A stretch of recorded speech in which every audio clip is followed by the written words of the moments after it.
Greetings and salutations, viewers. Today I will be reading for you a creepypasta story. This one is called People Keep Flashing Their High Beams at Me. It is written by Reddit user Blair Daniels. There will be a link in the description for it. Anyway, here we go. It first happened around Wilhelmina Drive. When the sedan passed me, it flashed its high beams. A cop was ahead, or even more likely, deer. I hit the brakes, scanning the forest on either side, but nothing popped up. No cop hidden on the side of the road, ready to pounce on speeders. No herd of deer staring at me with glowing eyes in the darkness. When I'd gotten about a mile away, I figured it was safe. I pushed my foot on the accelerator and resumed to my normal speed. Must have been a herd of deer that already crossed. I turned up the radio, a staticky "Carry on my wayward son" coming through. Damn, the reception in the valley really sucked. But my phone's battery was just low, and I wasn't about to use up all the juice playing "Every Rose Has Its Thorn" for the 100th time. I turned on the dial, but the rest of the station seemed even more staticky. At least I'll be home soon. I was halfway through making a mental checklist on everything I had to get done tomorrow when another pair of headlights blinked through the trees. When it got about 20 feet from me, it flashed its high beams too. More deer? But as I drove through the darkness, I didn't see anything.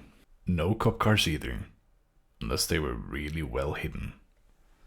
As the seconds ticked by and there was nothing else, no construction zone, tree in the road, or other hazards, my heart began to pound.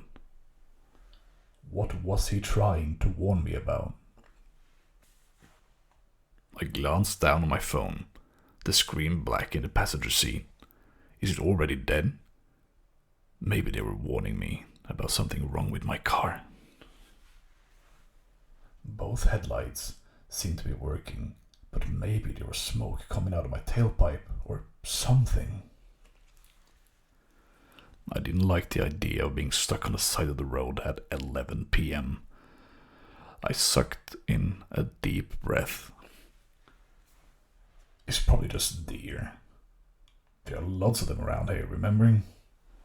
The green sign for Edgar Eve popped up in my headlights, and my heart slowed. Less than 10 minutes from home. I thought of the fluffy, furry blanket I'd just gotten a week ago, curling up in it. Eaten some chocolate before bed as Leela snuggled up next to me. The thought made my heart slow down even further. My cat, my room, my blanket. Another pair of headlights swung around the bend. As it approached me, it slowed, and then it flashed its high beams at me. My blood went cold. But 3 is not deer or a cop. It's something about me. Something wrong with the car, or... A horrible thought shot through my mind. The urban legend where a girl's driving home late and a truck keeps following her and flashing his high beams. But a trucker is a nice dude. He's flashing the headlights because there's a guy in the back seat with a knife and he keeps rising up to stab her. Oh God, I turned on the lights and whipped around. The back seat was empty. At least, as far as I could tell. Swinging my gaze back to the road, I reached my hand around the back of the seat. My heart pounded in my chest as I slowly wet my fingers through the darkness behind me.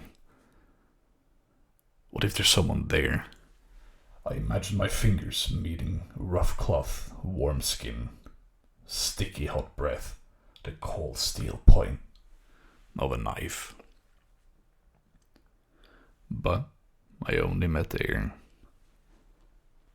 I breathed a sigh of relief, switched my hand through the air a few more times, high and low.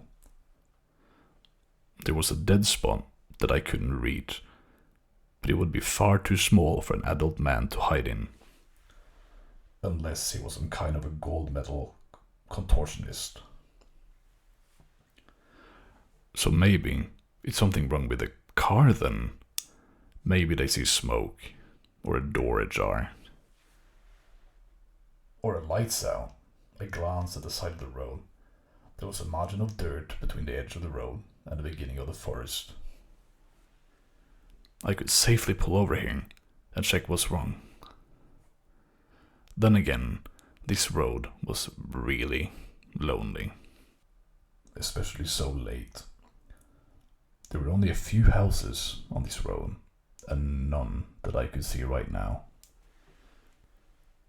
Just thick woods, brambles, and twisted bark that would muffle any screams.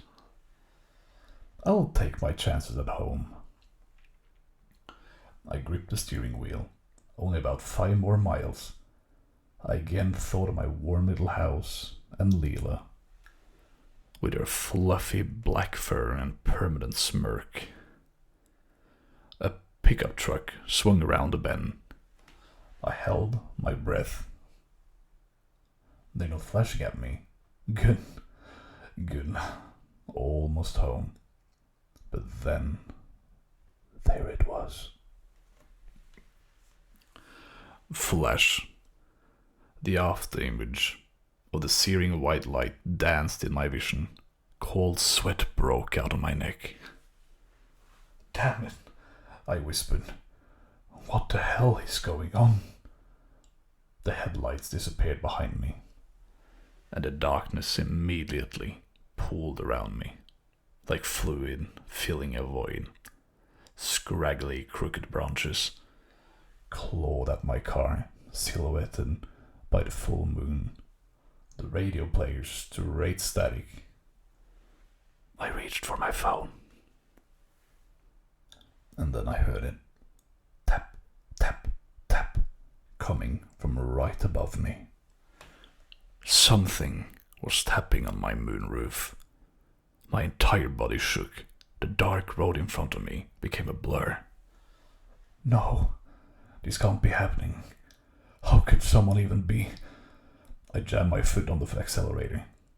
The speedometer shot to 30, 35, 40. Tap, tap, tap. Without looking up, I reached a shaking hand up to the moonroof. I pressed my hand against the glass.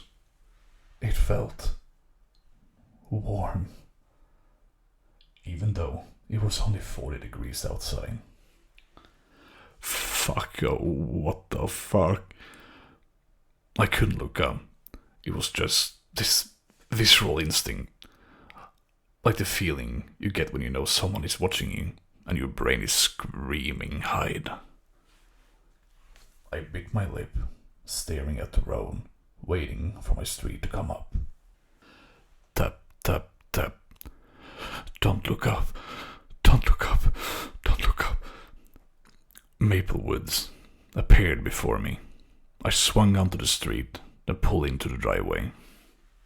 Without even thinking it through, I swung the door open and ran as fast as I possibly could. Surprisingly, I got inside safe and sound.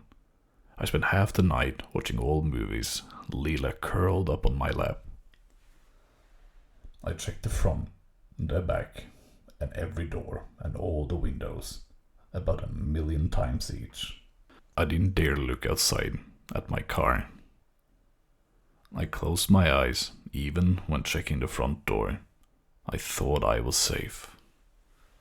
I wasn't. Because now I hear it again. Tap, tap, tap. It's more frequent now, more frantic. Coming from right above me, right above my head. It's coming from